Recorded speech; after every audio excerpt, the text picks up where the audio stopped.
Hello friends, मैं हूं सुजीत और आप देख रहे हैं सुजीत क्लासेस। फ्रेंड्स, हमारा जो इलस्ट्रेशन 13 का था वो पिछले वीडियो में आ गया था। सो प्लीज़ उस वीडियो का एंड तक देखिएगा और उसके बाद ये वीडियो देखिएगा, क्योंकि वो इलस्ट्रेशन का जो 13 है वो कुछ पार्ट उस वीडियो में रह गया है और कुछ पार्ट इस वीडियो में आ गया है।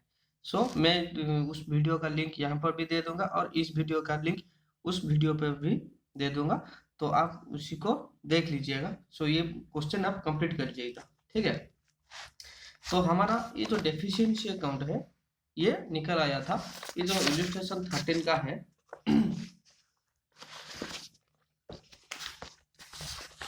जो ये इलस्ट्रेशन 13 का है, इलस्ट्रेशन 13 का, सो ये तो डेफिशिएंसी अकाउंट का ये तो निकल आया था। जो हम स्टेटमेंट ऑफ अफेयर्स करते थे वो निकल आया था। उसके बाद हमको वो डेफिशिएंसी अकाउंट क्लियर बनाना था। सो हम अभी उस डेफिशिएंसी अकाउंट बनाना है। सो यहाँ पर देखिएगा फ्रेंड्स, देखिए ये यहाँ पर कहीं पर भी इस साल का, मतलब ये जो 2005 का पीएल बैलेंस नहीं दिया हुआ है। 2005 का पीएल बैलेंस नहीं दिया हुआ है। सो हमको यहाँ पर 2005 का पीएल बैलेंस निकालना पड़ेगा। तो कैसे निकालेंगे, देखिए।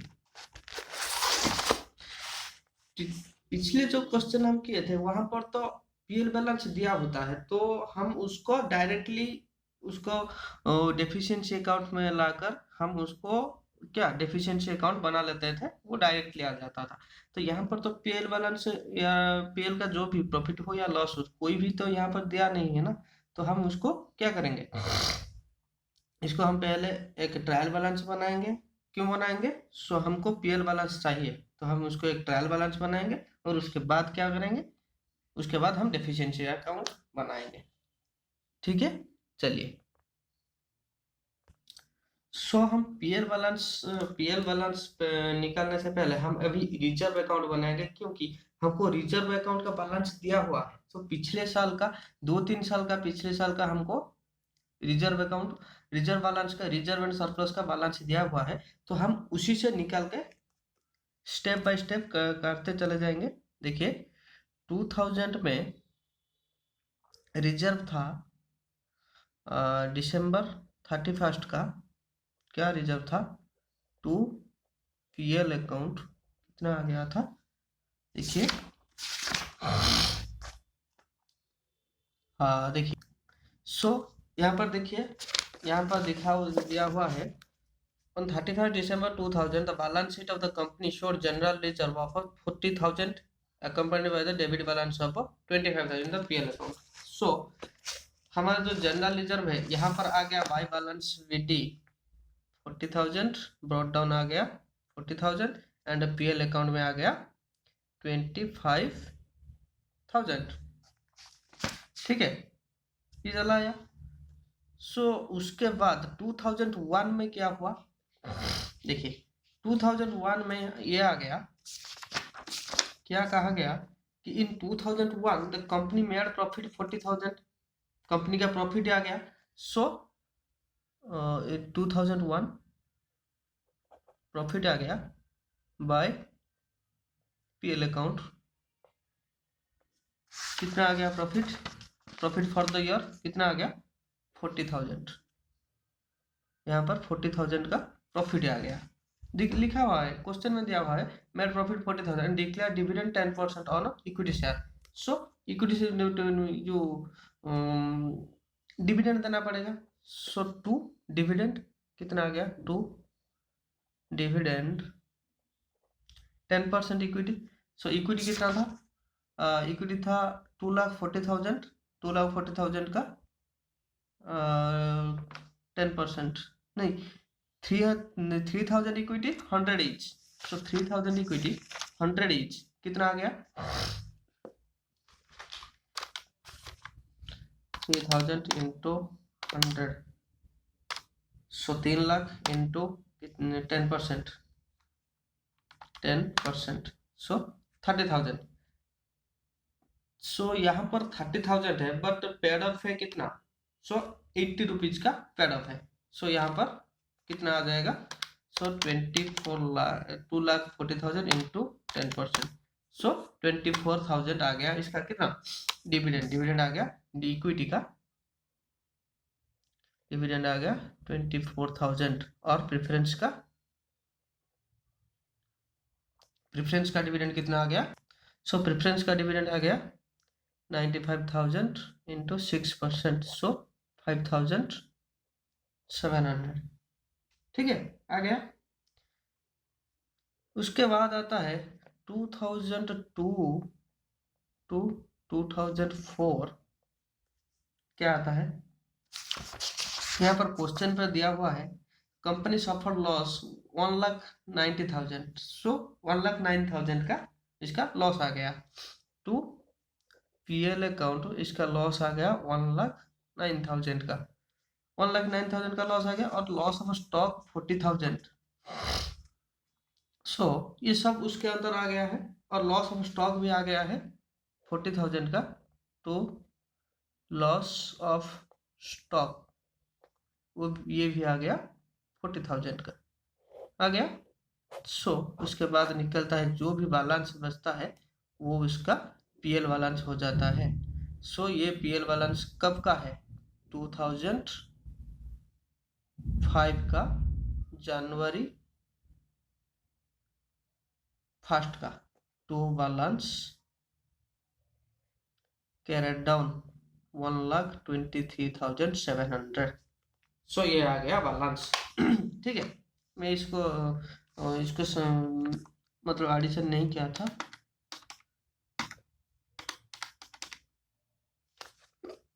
2,03,700, 2,03,700। ठीक है, ये आ गया जो जनवरी 1 का, 1 जनवरी का लॉस कितना था 1,23,700। तो हमको तो दिसंबर 31 का चाहिए ना लॉस, हमको दिसंबर 31 का चाहिए लॉस, क्योंकि हम दिसंबर 31 में बनाते हैं। तो हम ये तो आ गया क्या जनवरी 1 का loss.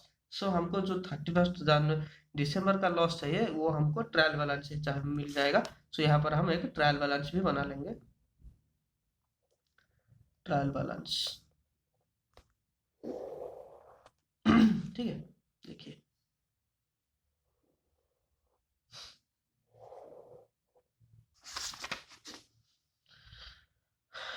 Amount debit amount credit.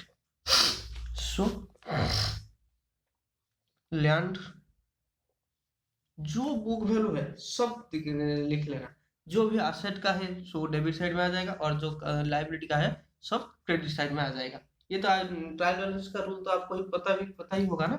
So land and building जो क्या है उसका जो हमारा बुक वैल्यू है 1,20,000 एंड उसके बाद है प्लांट 2 लाख का, उसके बाद है टूल्स 20,000 का, उसके बाद है पेटेंट 50,000 का, उसके बाद है स्टॉक कितना है 87,000 का, उसके बाद है इन्वेस्टमेंट है 1,80,000 का, उसके बाद है डेप्टर 90,000 का। ठीक है, और उसके बाद और तो कुछ एसेट नहीं दिख रहा है, चलिए करते जाएंगे, जो एसेट मिलेगा वो लिख लेंगे। सो यहाँ पर आ गया इतना स्टॉक तक आ गया। ठीक है, उसके बाद आता है इक्विटी 2,40,000 जो लाइबिलिटी है वो क्रेडिट साइड में लिख लेना। इक्विटी के बाद प्रेफरेंस शेयर 95,000। उसके बाद है डिवेंचर है 1 लाख का, डिवेंचर 1 लाख का है। उसके बाद है इंटरेस्ट आउटस्टैंडिंग। देखिए इंटरेस्ट आउटस्टैंडिंग क्या है, इंटरेस्ट आउटस्टैंडिंग है वो क्या है 1 लाख इंटू 5% इंटू 6/12, जो इंटरेस्ट है वो पेड किया जाता है 30th जून को, सो उसका आधा यहाँ आ गया 2500 इंटरेस्ट आउटस्टैंडिंग आ गया। उसके बाद आता है क्रेडिटर मॉर्गेज, मॉर्गेज कितना है 80,000 का, मॉर्गेज 80,000 का।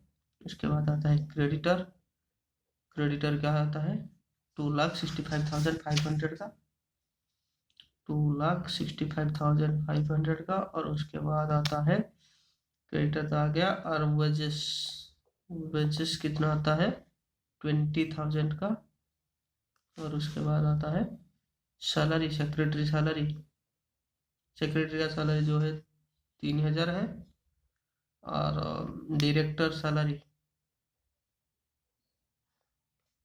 डायरेक्टर सैलरी जो है वो 6,000 का है, ठीक है। और बैंक जो वोडी है ये 1,90,000 का है, बैंक वोडी 1,90,000 का है, ठीक है। और इस साल का लॉस है जो पीएल अकाउंट, इसका इस साल का लॉस है कितना 1,23,700 हो गया। सो ये दोनों का जो डिफरेंस आएगा, सो इस साल का वो प्रॉफिट या लॉस आ जाएगा। सो ये आ गया 8,70,700। उसके बाद आता है 10,02,000, ठीक है।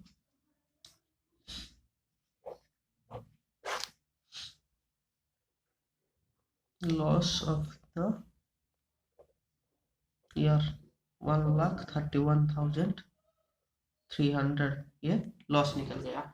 कब का 31 दिसंबर 2005 का लॉस निकल आया, ठीक है। उसके बाद आता है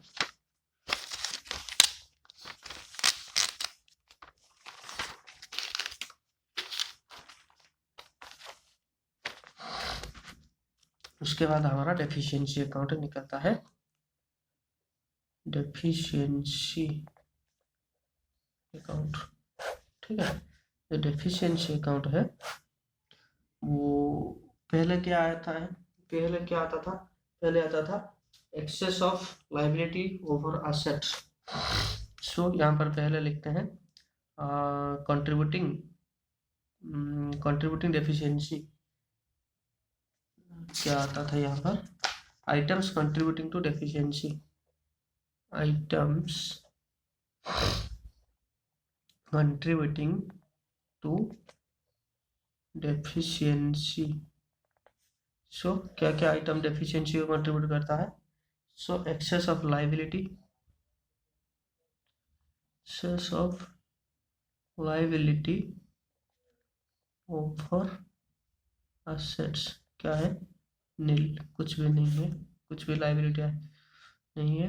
सो उसके बाद आता है नेट डिविडेंड, क्या डिविडेंड पेमेंट हुआ है, नेट डिविडेंड, जो डिविडेंड हमारा देखिए इक्विटी को जो दिया हुआ था, इक्विटी को दिया हुआ था 24,000 का, और फिर 5,700 का जो दिया हुआ है प्रेफरेंस शेयर होल्डर का। सो यहाँ पर आ गया 29,500 का, 29,700 का आ गया नेट डिविडेंड जो पेमेंट हुआ था, ठीक है। उसके बाद आता है जो पीएल का लॉस है।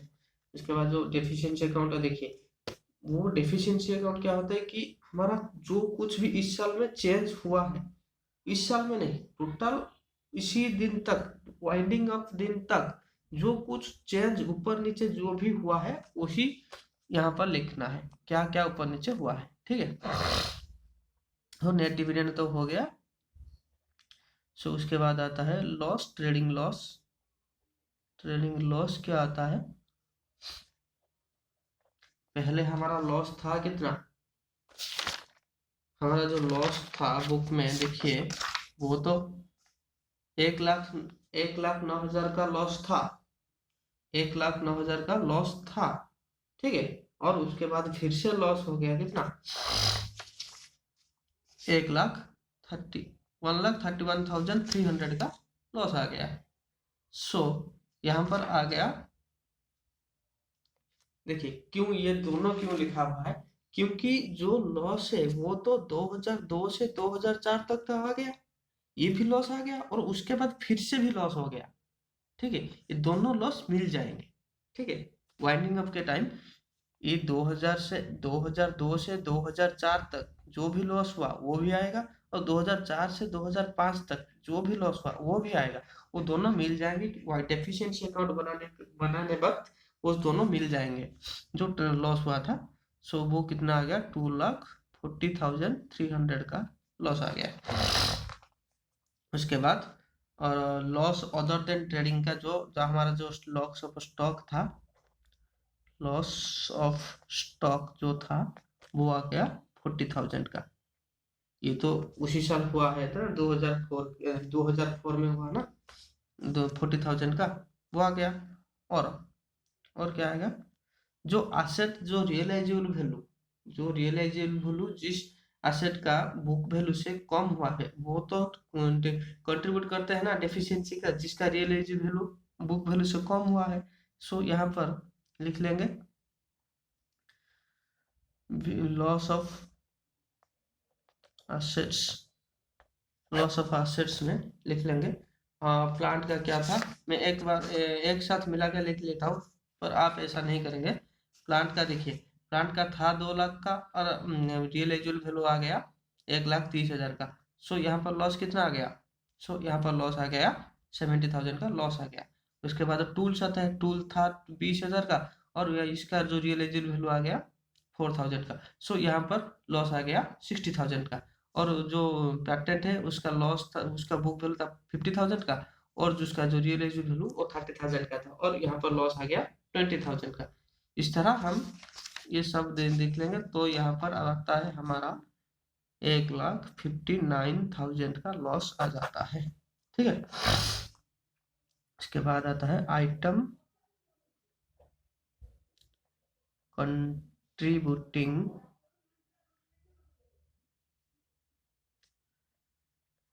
रिड्यूसिंग डेफिशिएंसी, जो आइटम एफिशिएंसी को रिड्यूस करता है, मतलब जिसका प्रॉफिट हुआ है। ठीक है, जो भी प्रॉफिट हुआ है। सो यहाँ पर देखिएगा 31 दिसंबर 2000 में हमारा प्रॉफिट जो जनरल रिजर्व था 40,000 का और लॉस हो गया 25,000 का। सो यहाँ पर हमको प्रॉफिट कितना आया, सो हमको प्रॉफिट आ गया, बच गया कितना, 15,000 का। सो यहाँ पर प्रॉफिट लिख लेंगे। यहाँ पर excess of assets over liability वो ये 15,000 आ गया। ठीक है, जो 40,000 माइनस 25,000। उसके बाद आता है net trading profit,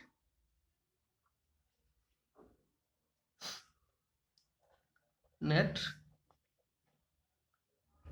trading profit, trading profit कितना आया था 31 जनवरी से दिसंबर तक, नहीं 1 जनवरी से दिसंबर तक जो भी प्रॉफिट आया था। देखिए प्रॉफिट कितना आया था 1 जनवरी से, ये जो लिखा हुआ है ये आ गया 1 जनवरी का प्रॉफिट, ये जो 2001 का प्रॉफिट आ गया 40,000, ये लिख लेंगे हम 40,000 का।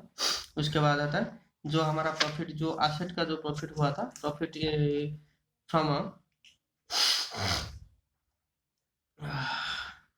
देखिए जो एसेट का प्रॉफिट हुआ था, जो एसेट इंक्रीज हुए थे, सो एसेट कौन सा इंक्रीज हुआ था, ये जो लैंड है, लैंड का वैल्यू इंक्रीज हुआ था। देखिए 1,20,000 था और उसका अब वैल्यू आ गया था 1,30,000 का। सो 10,000 इंक्रीज हुआ था, increase in value of asset land and building, so 10,000 का आ गया था। ठीक है, सो हम यहाँ पर देख लेते हैं कितना आता है। सो 29,700 plus 240,300 plus 50,000 plus 159,000 469,000 less 15,000 less 50,000 less 10,000। सो डेफिशिएंसी आ गया 4,04,000 का डेफिशिएंसी। ठीक है, ऐसे डेफिशिएंसी निकलता है, डेफिशिएंसी का। सो फ्रेंड्स, ये तो हमारा हो गया इलस्ट्रेशन 13। प्लीज इसको, ये जो इलस्ट्रेशन 13 का इसका जो पिछला वाला वीडियो है उसको देखकर ही इस वीडियो को चलाएंगे तो भी समझ में आएगा, क्योंकि ये इस वीडियो में पिछला वाला हिस्सा, अगला वाला हिस्सा उस वीडियो में था और पिछला वाला हिस्सा इस वीडियो में है। ठीक है, इसका डिस्क्रिप्शन में उस वीडियो का लिंक दे दूंगा और उसके डिस्क्रिप्शन में इस वीडियो का लिंक दे दूंगा। सो ठीक है, थैंक यू, बाय बाय।